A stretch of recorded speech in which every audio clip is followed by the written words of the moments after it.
من هي أول شهيدة في الإسلام؟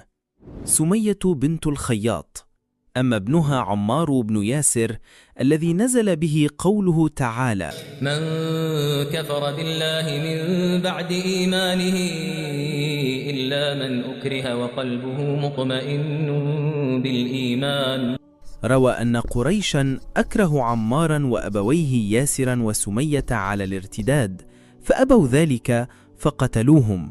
وأما عمار بن ياسر عذبه المشركون حتى يكفر بمحمد صلى الله عليه وسلم، فوافقهم على ذلك مكرها.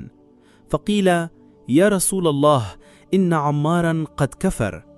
فأتى عمار رسول الله صلى الله عليه وسلم وهو يبكي، فقال له صلى الله عليه وسلم: كيف تجد قلبك؟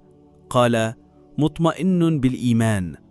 قال صلى الله عليه وسلم: إن عادوا فعد.